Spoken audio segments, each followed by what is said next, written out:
वाहिगुरू जी का खालसा वाहिगुरू जी की फतेह। गुरु पंथ दा दास रणजीत सिंह राणा प्रोग्राम अखरां दा सरनावा लैके आप सब दे सन्मुख है। आप जानते हो कि इस प्रोग्राम दे विच सिख फलसफे की गल की जाती है, सिख साहित की गल की जाती है, सिख साहित्यकारां की गल की जाती है, पंजाबी साहित्य ते पंजाबी साहित्यकारां की भी गल की जाती है, पर गुरमत के दृष्टिकोण तो। और इस प्रोग्राम के विच आपां क्योंकि अखरां दा सरनामा प्रोग्राम है, अखरां दी गल भी करांगे, गुरमुखी के अखरां की बनतर बारे गल करांगे, उन्हां दी समर्था बारे गल करांगे और इन्हां अखरां तो जिहड़ी बोली बनी है पंजाबी उनकी भी समर्था बारे गल आने वाले प्रोग्रामां दे विच इह करांगे। और ये सारियां गल्लां करदे लई कदी कदी मैं आप ही आपदे सन्मुख हो जाना, पर वड्डी गल करन दे लई वड्डियां फलासफरां नूं, वड्डियां विद्वानां नूं सद्दा जांदा उचेचे तौर के उत्ते।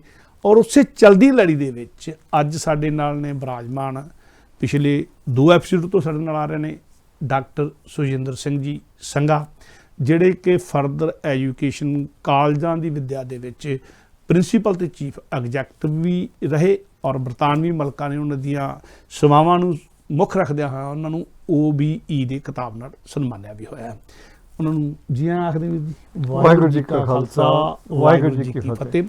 जिथे कोई पिछले 2 एपीसोड तो गल चल रही सी उत्थों कोई गल शुरू कर लेने आ। मेरा अज का सवाल है तुहाडे नाल कि भारती उप महादीप की हाँ जी जिहड़ी दशा गुरु नानक साहब ने देख ली और उस दशा नूं दिशा देण दे लई जिहड़ा राजनीतिक फलसफा सी, क्योंकि राजनीतिक तौर पर साहब बड़ा कुछ उलझिया पिया सी धर्म दे नाल नाल, राजनीतिक फलसफे दे किहड़े मौलिक सिद्धांत दिते, किहड़ियां मौलिक गल्लां? ठीक है, ये बड़ा थोड़ा बहुत डूंगा और इंपॉर्टेंट सवाल हैगा।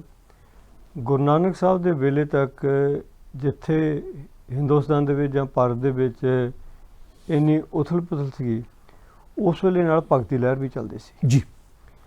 ते भगती लहर दा एक पहलू जिहड़ा सामने आ चुका सीगा। अगर तुसी कबीर साहब नूं पढ़ो, शेख फरीद साहब नूं पढ़ो, तो उस वेले रामानंद ते बाकी सारे जिहड़े भगत आ वो एक्टिव से काफ़ी रहे। हाँ जी।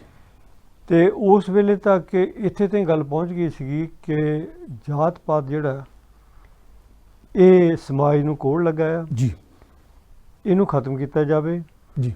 और उन्होंने कोशिश करके ते यतन शुरू करते सीगे और हो रहा सीगा कि उन्हां दी सत्संगत दे विच आम सब जातां दे विचों संगत जुड़नी शुरू हो गई सी जी।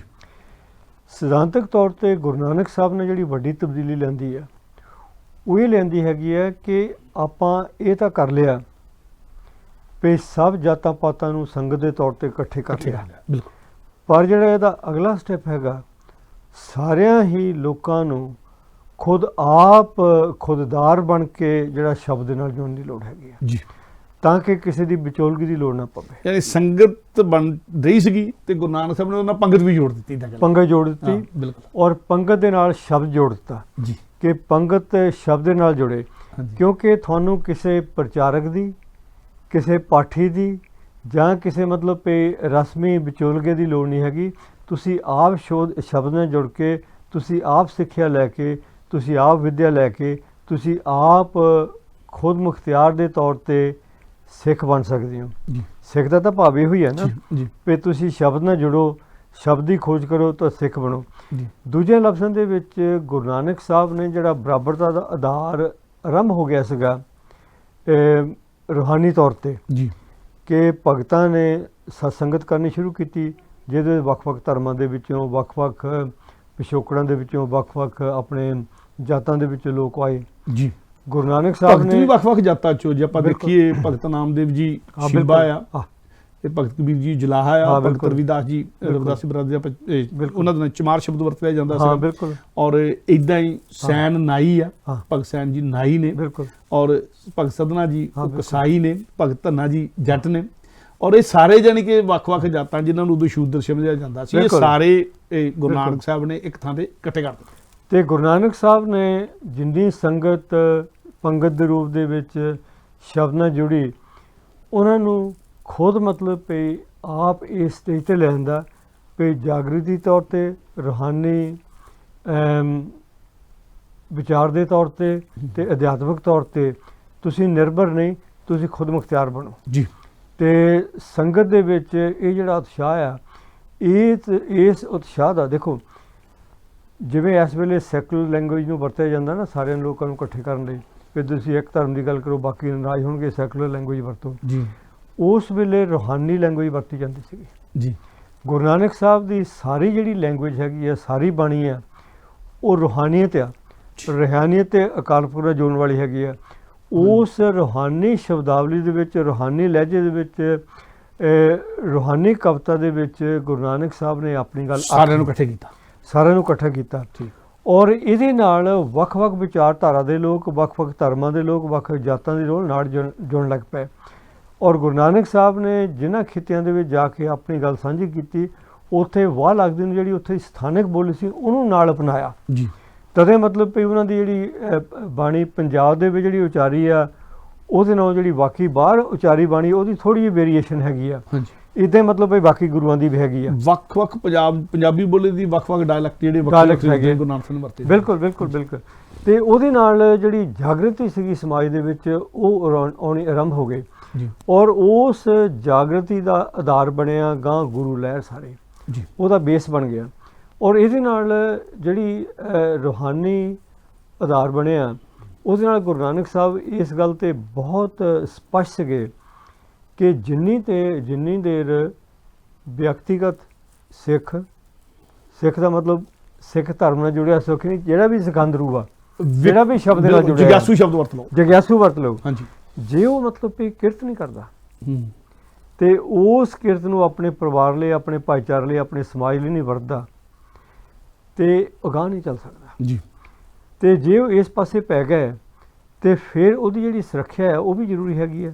ਕਿਉਂਕਿ ਗੁਰੂ ਨਾਨਕ ਸਾਹਿਬ ਦੇ ਸਿਧਾਂਤ ਤੋਂ ਸਪਸ਼ਟ ਹੋ ਗਿਆ ਸੀਗਾ ਪਹਿਲਾਂ ਹੀ ਕਿ ਜੇ ਤੁਸੀਂ ਸੁਰੱਖਿਅਤ ਨਹੀਂ ਤੇ ਤੁਸੀਂ ਅਗਾਂਹ ਨਹੀਂ ਤੁਰ ਸਕਦੇ ਜੀ। ਤੁਸੀਂ ਦੜੇ ਜਾਵੋਗੇ, ਤੁਸੀਂ ਖਤਮ ਹੋ ਜਾਓਗੇ ਜੀ।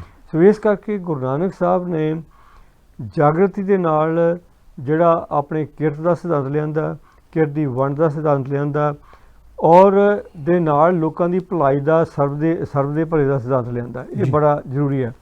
ਔਰ ਇਹਦੇ ਨਾਲ ਤੁਸੀਂ ਦੇਖੋ ਵੀ ਮਾਡਰਨ ਯੁੱਗ ਦੇ ਵਿੱਚ ਦੂਜੇ ਮੁਲਕਾਂ ਦੇ ਨਾਲ ਆਪਣੇ ਰਾਬਤੇ ਕਾਇਮ ਕਰਨੇ, ਗੁਰੂ ਨਾਨਕ ਸਾਹਿਬ ਨੇ ਦੇਖੋ ਕਿ ਉਸ ਸਮੇਂ ਜਦੋਂ ਅਸੀਂ ਤਿੱਬਤ ਗਏ, ਥੋੜ੍ਹੀ ਵੇਰੀਏਸ਼ਨ ਹੈ ਪਰ ਇਹ ਸਮਝਣ ਜ਼ਰੂਰੀ ਹੈਗਾ ਕਿਉਂਕਿ ਆਪਣੇ ਪਿੱਛੇ ਜਿਹਾ ਤੁਸੀਂ ਤਿੱਬਤ ਆਪ ਜਾ ਕੇ ਅਸੀਂ ਦੇਖ, ਅੱਜ ਕੱਲ ਚਾਈਨਾ ਦੇ ਕਬਜ਼ੇ 'ਚ ਜਾਣਾ ਥੋੜਾ ਔਖਾ। ਬਿਲਕੁਲ ਜਾਣਾ ਔਖਾ। ਹਾਂਜੀ। ਤਿੱਬਤ ਵਾਲੇ ਬੰਦੇ ਜਾਣ ਨਹੀਂ ਦਿੰਦੇ। ਹਾਂ, ਜਾਣ ਨਹੀਂ ਦਿੰਦੇ।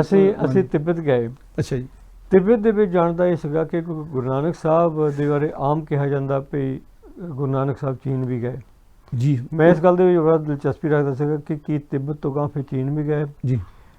ਉੱਥੇ ਮਤਲਬ ਵੀ ਮੈਨੂੰ ਸਪਸ਼ਟ ਹੋਇਆ ਕਿ ਨਾਨਕਿੰਗ ਜਿਹੜਾ ਆ ਉਹ ਦਰਅਸਲ ਨਾਨਕਿੰਗ ਦਰਿਆ ਦੇ ਨਾਂ 'ਤੇ ਨਾਨਕਿੰਗ, ਉੱਥੇ ਗੁਰੂ ਨਾਨਕ ਸਾਹਿਬ ਨਹੀਂ ਗਏ। ਉਹ ਨਹੀਂ ਗਏ। ਅੱਛਾ। ਤੇ ਫਿਰ ਤਿੱਬਤ ਤਾਈਂ ਗਏ। ਤਿੱਬਤ ਦੇ ਵਿੱਚ ਜਿਹੜੀ ਸਾਡੀ ਗਾਈਡ ਸੀਗੀ ਬੀਬੀ, ਉਹਨੇ ਮਤਲਬ ਵੀ ਬੜਾ ਯਤਨ ਕੀਤਾ ਕਿ 15ਵੀਂ ਸਦੀ ਦੇ ਜਿਹੜੇ ਆਰਟਿਸਟਿਕ ਫੀਚਰ ਹੈਗੇ ਆ, ਹਾਂਜੀ, ਉਹਨਾਂ ਵੱਲ ਮੇਰਾ ਧਿਆਨ ਦਿਵਾਇਆ ਜਾਵੇ ਜੀ। ਤੇ ਉਸ ਤੋਂ ਪਹਿਲਿਆਂ ਵੱਲ ਵੀ ਕੀ ਕੋਈ ਇੱਦਾਂ ਦੀ ਸਿਧਾਂਤਕ ਕੋਈ ਰੈਫਰੈਂਸ ਮਿਲਦਾ ਜਿਹ ਤੋਂ ਪਤਾ ਲੱਗ ਸਕੇ ਜੀ। ਉਸ ਕਰਦਿਆਂ ਦੇ ਵਿੱਚ ਉਹਨੇ ਮੈਨੂੰ ਦੱਸਿਆ ਕਿ ਦਰਅਸਲ ਇੱਥੋਂ ਭਿਕਸ਼ੂ ਜਿਹੜੇ ਆ ਉਹ ਇੰਡੀਆ ਦੇ ਵਿੱਚ ਜ਼ਰੂਰ ਜਾਂਦੇ ਹੁੰਦੇ ਸੀਗੇ। ਇਹ ਆਪਾਂ ਨੂੰ ਪਤਾ ਆ ਜੀ, ਕਿਉਂਕਿ ਇੰਡੀਆ ਤੋਂ ਹੀ ਬੁੱਧ ਧਰਮ ਗਿਆ ਸੀਗਾ। ਤੇ ਉਹ ਕਹਿੰਦੇ ਵੀ ਤਕਰੀਬਨ ਮੈਨੂੰ ਹੁਣ ਜਵਾਨੀ ਯਾਦ ਨਹੀਂਗਾ ਉਸ ਕਿੰਗ ਦਾ ਨਾਂ, 1500 ਸਾਲ ਦੀ ਗੱਲ ਹੈਗੀ ਆ ਵੀ ਉਸ ਵੇਲੇ ਫਲਾਣੇ ਕਿੰਗ ਨੇ 11 ਭਿਕਸ਼ੂ ਭੇਜੇ ਸੰਸਕ੍ਰਿਤ ਸਿੱਖਣ ਵਾਸਤੇ। ਹਰਸ਼ਵਰਧਨ ਸੀ ਸ਼ਾਇਦ ਪਹਿਲਾਂ। ਨਹੀਂ, ਜਿਹੜਾ ਕਿੰਗ ਸੀਗਾ ਤਿੱਬਤ ਦਾ, ਉਸ ਵੇਲੇ ਤਿੱਬਤ ਦਾ। ਉੱਥੇ ਦਾ ਇੰਡੀਆ ਤੋਂ ਹਰਸ਼ਵਰਧਨ ਨੇ ਭੇਜੇ ਸੀ, ਇਹ ਅਸ਼ੋਕ ਤੋਂ ਪਹਿਲਾਂ ਸੀਗਾ, ਔਰ ਹਿਊਨ ਸੰਘ ਜੀ ਦੇ ਵੇਲੇ। ਹਾਂ, ਬਿਲਕੁਲ। ਉਹ ਮਤਲਬ ਜਿਹੜੇ ਭਿਕਸ਼ੂ ਗਏ ਉਹ ਸੰਸਕ੍ਰਿਤ ਪਾਟਲੀਪੁੱਤਰ ਬਿਹਾਰ ਦੇ ਵਿੱਚ ਭੇਜੇ ਸੀ। ਉੱਥੇ ਹੁਣ ਤੁਸੀਂ ਦੇਖੋ ਕਿ ਉਹ ਭਿਕਸ਼ੂ ਉੱਥੇ ਆਏ, ਉਹਨਾਂ ਦੇ ਵਿੱਚੋਂ ਕਹਿੰਦੇ ਸਿਰਫ 2 ਮੁੜੇ ਸੀਗੇ ਵਾਪਸ। ਅੱਛਾ ਜੀ। ਕਿਉਂਕਿ ਬਾਕੀ ਪਹਾੜ, ਦਰਿਆ, ਖਤਰਨਾਕ ਰਸਤੇ ਜੀ, ਉਹਨਾਂ ਵੀ ਲੰਘ ਕੇ ਹਿੰਦੁਸਤਾਨ ਆਉਣਾ, ਭਾਰਤ ਆਉਣਾ ਤੇ ਵਾਪਸ ਜਾਣਾ ਬੜਾ ਮੁਸ਼ਕਿਲ ਸੀਗਾ। ਉਹਨਾਂ ਦੋਹਾਂ ਨੇ ਆਪਣੇ ਸੰਸਕ੍ਰਿਤ ਦਾ ਆਧਾਰ ਬਣਾਇਆ ਆਪਣੇ ਤਿੱਬਤ ਦੇ ਵਿੱਚ, ਉਸ ਆਧਾਰ ਤੇ ਤਿੱਬਤ ਤੇ ਜਿਹੜੀ ਚੀਨੀ ਤਿੱਬਤੀਨ ਭਾਸ਼ਾ ਆ ਉਹਦਾ ਕਾਫੀ ਸਾਰਾ ਸਮੇਲ ਜਿਹਦੇ ਵਿੱਚ ਗਾਂ ਬੁੱਧਿਜ਼ਮ ਦੀ ਇੰਟਰਪ੍ਰੀਟੇਸ਼ਨ ਹੋਈ ਹੈ ਹਾਂਜੀ ਉਹ ਉੱਥੋਂ ਸ਼ੁਰੂ ਹੋਈ। ਅੱਛਾ ਪਰ ਗੱਲ ਇਹ ਨਹੀਂ ਕਰਨੀ, ਅਸਲ ਗੱਲ ਕਰਨ ਦਾ ਭਾਵ ਇਹ ਹੈਗਾ ਵੀ ਗੁਰੂ ਨਾਨਕ ਸਾਹਿਬ ਉੱਥੋਂ ਸਿਰਫ 150 ਕਿਲੋਮੀਟਰ ਇੱਕ ਮੱਠ ਹੈਗਾ, ਉੱਥੇ ਜ਼ਰੂਰ ਗਏ ਆ। ਠੀਕ ਜਿਹਦੇ ਮਤਲਬ ਵੀ ਸਿਧਾਂਤਕ ਤੇ ਇਤਿਹਾਸਕ ਸਬੂਤ ਅਵੇਲੇਬਲ ਹੈਗੇ ਆ। ਆਪਣੇ ਇੱਕ ਕਰਨਲ ਡਾਕਟਰ ਗਰੇਵਾਲ ਹੈਗੇ ਆ, ਉਹਨਾਂ ਨੇ ਕਿਤਾਬ ਲਿਖੀ ਹੈ ਤੇ ਉਹ ਫੌਜ ਦੇ ਵਿੱਚ ਉਹ ਫਾਰ ਈਸਟ ਦੇ ਵਿੱਚ ਸੀਗੇ, ਇੰਡੀਆ ਦਾ ਜਿਹੜਾ ਫਾਰ ਈਸਟ ਹੈ ਨਾਰਥ ਈਸਟ ਦੇ ਵਿੱਚ, ਹਾਂਜੀ ਤੇ ਉਸ ਮੱਠ ਤੱਕ ਉਹਨਾਂ ਨੇ ਗਏ ਤੇ ਉਸ ਮੱਠ ਤੋਂ ਗਾਂਹ ਤੱਕ ਜਿਹੜੀ ਇੱਕ ਮੱਠ ਹੋਰ ਹੈਗਾ ਉੱਥੇ ਤੇ ਉਹ ਨਹੀਂ ਜਾ ਸਕੇ, ਪਰ ਉੱਥੋਂ ਗਾਈਡ ਤੋਂ ਇਹ ਪਤਾ ਲੱਗਾ ਸੀਗਾ ਵੀ ਉਸ ਮੱਠ ਦੇ ਵਿੱਚ ਇੰਡੀਆ ਦੇ ਵਿੱਚ ਜਿਹੜੇ ਲਾਮਾ ਆਉਂਦੇ ਹੁੰਦੇ ਸੀਗੇ ਉਹਨਾਂ ਲਾਮਿਆਂ ਦੇ ਉੱਥੇ ਬਸਤਰ ਪਏ ਜੇ ਜੀ, ਪਰ ਉੱਥੇ ਜਾਇਆ ਨਹੀਂ ਜਾ ਸਕਿਆ ਕਿਉਂਕਿ ਉੱਥੇ ਇੱਕ ਤਾਂ ਇਜਾਜ਼ਤ ਨਹੀਂ ਸੀ ਜਾਣ ਦੀ। ਬੋਧੀ ਲਦਾਖ ਦੇ ਵਿੱਚ ਗੁਰੂ ਨਾਨਕ ਸਾਹਿਬ ਦਾ ਜਿਹੜਾ ਮੱਠ ਆ, ਹਾਂ ਜਿਹਨੂੰ ਗੁਰਦੁਆਰਾ ਪੱਥਰ ਸਾਹਿਬ ਵੀ ਕਹਿੰਦੇ ਹਾਂ ਬਿਲਕੁਲ, ਉੱਥੇ ਗੁਰੂ ਨਾਨਕ ਨਾਮਾ ਕਹਿ ਕੇ ਯਾਦ ਕੀਤੇ ਆ। ਹਾਂ ਬਿਲਕੁਲ ਬਿਲਕੁਲ, ਉਹਦਾ ਮਤਲਬ ਕਾਫੀ ਉਰੇ ਰਹਿ ਜਾਂਦਾ ਨਾ। ਮੈਂ ਤਾਂ ਗੱਲ ਕਰ ਬਿਲਕੁਲ ਤਿੱਬਤ ਲਾਸਾ ਦੀ ਗੱਲ ਕਰ ਰਿਹਾ ਮੈਂ, ਲਾਸਾ ਬਿਲਕੁਲ ਤੁਰ ਤਿੱਬਤ ਦੇ ਵਿਚਾਲੇ ਜੀ, ਤੇ ਲਾਸਾ ਤੋਂ ਸਿਰਫ 130 ਕਿਲੋਮੀਟਰ ਦੇ ਵਿੱਚ ਹੈਗਾ ਜਿੱਥੇ ਉਹ ਹੈਗਾ। ਪਰ ਇਹ ਤਾਂ ਹੁਣ ਮਤਲਬ ਆਪਾਂ ਨੂੰ ਪਤਾ ਨਾ ਵੀ ਗੁਰੂ ਨਾਨਕ ਸਾਹਿਬ ਨੇ ਸਿੱਧ ਸ਼ੇ ਬੈਠੇ ਪਰਬਤੀ ਕੌਣ ਜਗਤ ਕੋ ਪਾਰ ਤਾਰਾ, ਭਾਈ ਗੁਰਦਾਸ ਸਾਹਿਬ ਨੇ ਲਿਖਿਆ ਹੈਗਾ ਸਾਰਾ, ਤੇ ਉਹਨਾਂ ਇਲਾਕਿਆਂ ਦੇ ਵਿੱਚ ਇਹਦੇ ਵਿੱਚ ਦੇਖਣ ਵਾਲੀ ਗੱਲ ਹੈ ਕਿ ਜਿਵੇਂ ਤੁਸੀਂ ਮਾਡਰਨ ਯੁੱਗ ਦੀ ਗੱਲ ਕੀਤੀ ਵੀ ਕਿਹਨਾਂ ਸਿਧਾਂਤਾਂ ਦਾ ਗੁਰੂ ਨਾਨਕ ਸਾਹਿਬ ਨੇ ਆਧਾਰ ਬਣਾਇਆ।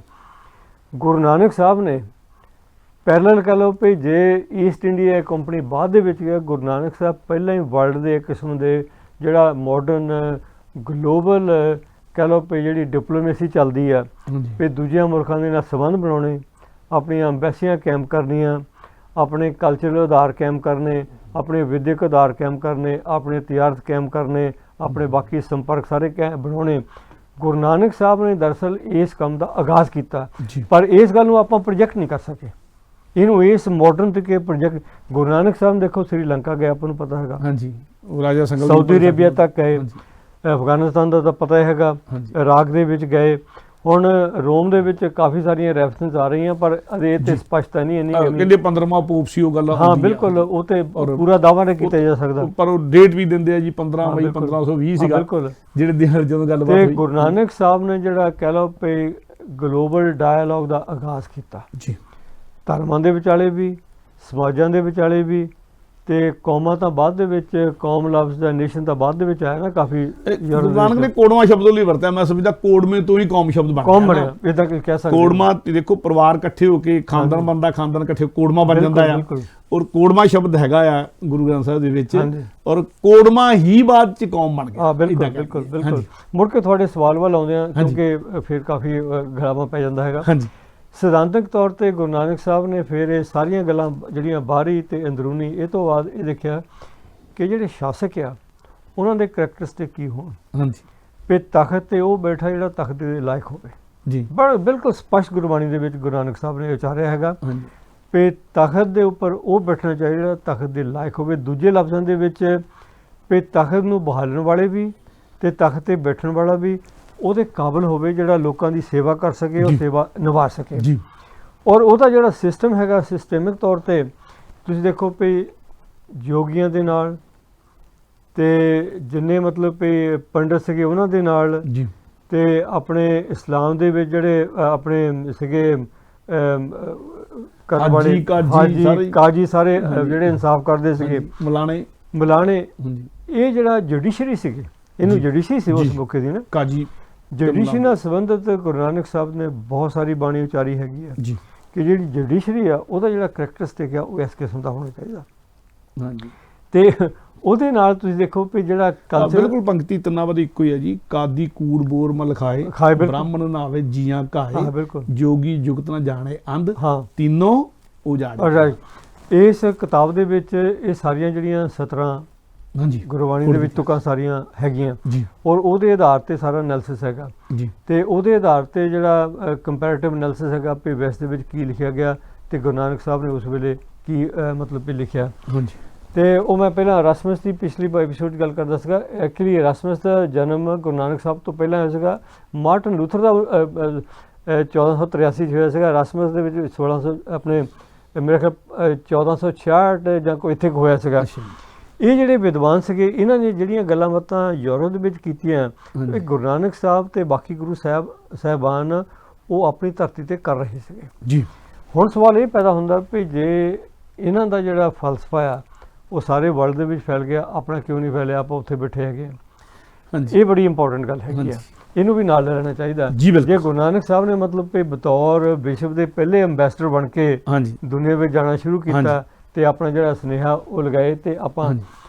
ਇਹਦੇ ਨਾਲ ਸਭ ਤੋਂ ਜਿਹੜੀ ਵੱਡੀ ਗੱਲ ਸਾਹਮਣੇ ਆਉਂਦੀ ਹੈਗੀ ਹੈ, ਇਸ ਕਿਤਾਬ ਦੇ ਲਿਖਦਿਆਂ ਸਾਹਮਣੇ ਆਈ, ਗੁਰੂ ਨਾਨਕ ਸਾਹਿਬ ਤੇ ਬਾਅਦ ਦਾ ਜਿਹੜਾ ਆਪਣਾ 239 ਸਾਲ ਦਾ ਇਤਿਹਾਸ ਹੈ ਗੁਰੂ ਹਾਂਜੀ। ਗੋਬਿੰਦ ਸਿੰਘ ਸਾਹਿਬ ਤੱਕ, ਹਾਂਜੀ। ਉਸ ਵੇਲੇ ਤੱਕ ਜਿੱਥੇ ਯੂਰਪ ਦੇ ਲੋਕ ਯੂਰਪ ਤੋਂ ਨਿਕਲ ਬਾਹਰ ਤਜਾਰਤ ਕਰਨ ਲੱਗ ਪਏ ਸੀਗੇ, ਜੀ। ਸਾਊਥ ਅਮਰੀਕਾ ਵੱਲ ਨੂੰ ਵੀ ਤੇ ਇੰਡੀਆ ਵੱਲ ਨੂੰ ਵੀ ਜੀ। ਤੇ ਫਾਰ ਈਸਟ ਵੱਲ ਨੂੰ ਵੀ, ਤੇ ਈਸਟ ਇੰਡੀਆ ਕੰਪਨੀ ਦਾ ਵੀ ਆਗਾਜ਼ ਹੋਣ ਲੱਗ ਪਿਆ ਸੀਗਾ। ਜੀ। ਉਹਨਾਂ ਦੇ ਰਾਹੀਂ, ਕਿਉਂਕਿ ਪ੍ਰੋਟੈਸਟੈਂਟ ਮਾਰਟਨ ਲੂਥਰ ਤੇ ਰਾਸਮਸ ਵਰਗੇ ਫਲਸਫਰਾਂ ਨੇ ਜਿਹੜਾ ਕੈਥੋਲਿਕ ਇੰਪਾਇਰ ਦੇ ਖਿਲਾਫ ਆਪਣਾ ਜਹਾਜ਼ ਸ਼ੁਰੂ ਕੀਤਾ, ਉਹਦੇ ਵਿੱਚੋਂ ਇੱਥੇ ਵੀ ਕਿਰਸਾਨੀ ਲਹਿਰ ਉੱਭਰੀ ਸੀਗੀ। ਜੀ। ਉਹਨਾਂ ਕਾਫੀ ਮਤਲਬ ਇਹ ਨਾਰਥ ਯੂਰਪ ਦੇ ਵਿੱਚ ਤਬਦੀਲੀਆਂ ਆਈਆਂ, ਜੀ। ਜਿਹਦੇ ਵਿੱਚ ਹੌਲੀ ਹੌਲੀ ਜਿਹੜਾ ਪ੍ਰੋਟੈਸਟੈਂਟ ਕ੍ਰਿਸਚੀਅਨ ਕਹਿ ਲਓ ਵੀ ਜਿਹੜਾ ਟ੍ਰੈਡੀਸ਼ਨ ਆ ਉਹ ਕਾਇਮ ਹੋਈ, ਕਿਉਂਕਿ ਚਰਚ ਆਫ ਇੰਗਲੈਂਡ ਜਿਹੜਾ ਬਰਤਾਨੀਆ ਆ ਉਹ ਹਾਂਜੀ। ਪ੍ਰੋਟੈਸਟੈਂਟ ਆ, ਅੱਛਾ ਜੀ। ਤੇ ਜਿਹੜਾ ਇਟਲੀ ਤੇ ਰੋਮ ਆ ਉਹ ਕੈਥੋਲਿਕ ਆ। ਕੈਥੋਲਿਕ ਸੀ। ਤੇ ਮਤਲਬ ਕਿ ਜਿਹੜਾ ਬਰਤਾਨੀਆ ਦਾ ਪ੍ਰੋਟੈਸਟੈਂਟ ਰਾਜ ਆ, ਜਿਹਦਾ ਆਧਾਰ ਇਹ ਕ੍ਰਿਸਚੀਅਨਿਟੀ ਹੈਗੀ ਆ, ਪਰ ਪ੍ਰੋਟੈਸਟੈਂਟ ਉਹਦੀ ਜਿਹੜੀਆਂ ਰੂਟਸ ਆ ਉਹ ਰਾਸਮਸ ਤੇ ਮਾਰਟਨ ਲੂਥਰ ਦੀਆਂ ਹੈਗੀਆਂ।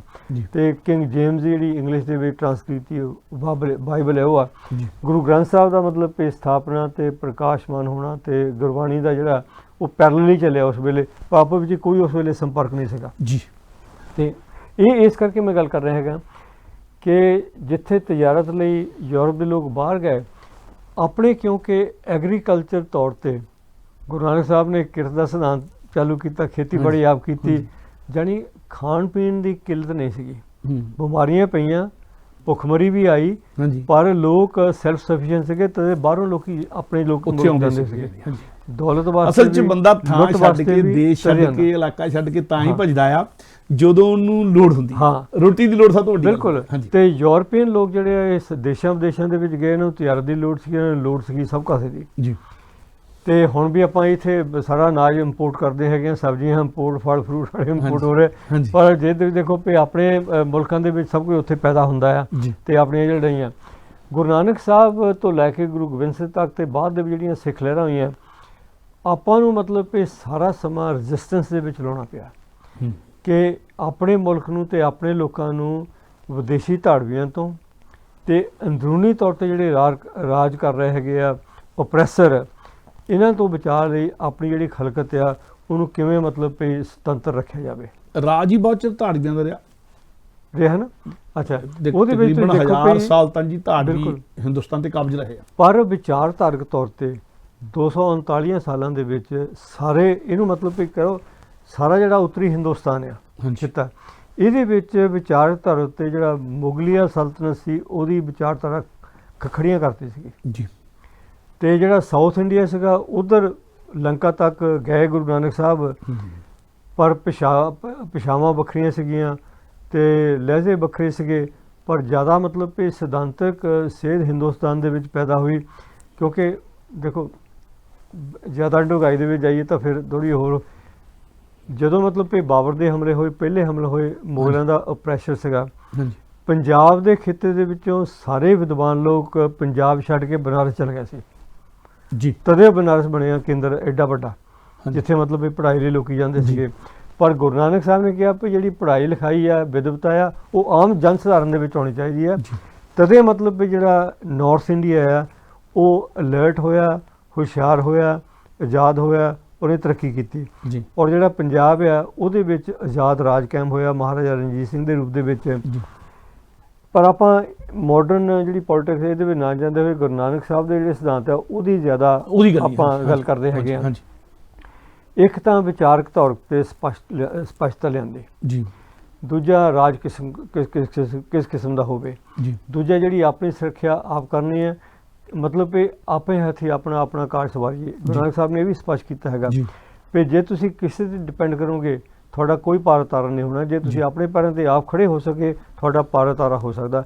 ਤਦੇ ਮਤਲਬ ਕਿ ਗੁਰੂ ਸਾਹਿਬਾਨ ਨੇ ਚਾਹੇ ਮਤਲਬ ਵੀ ਜਿਹੜੀਆਂ ਕੇਂਦਰੀ ਸਲਤਨਤਾਂ ਸੀਗੀਆਂ, ਚਾਹੇ ਜਹਾਂਗੀਰ ਸੀ, ਚਾਹੇ ਔਰੰਗਜ਼ੇਬ ਸੀ, ਉਹ ਜਿੰਨੇ ਮਰਜ਼ੀ ਜਾਬਰ ਤੇ ਧਾੜਵੀ ਸੀਗੇ, ਉਹਨਾਂ ਨੇ ਸ਼ਹੀਦੀ ਕਬੂਲ ਕੀਤੀ ਪਰ ਆਪਣਾ ਸਿਧਾਂਤ ਨਹੀਂ ਛੱਡਿਆ। ਗੁਰੂ ਅਰਜਨ ਦੇਵ ਜੀ, ਠੀਕ ਹੈ ਨਾ।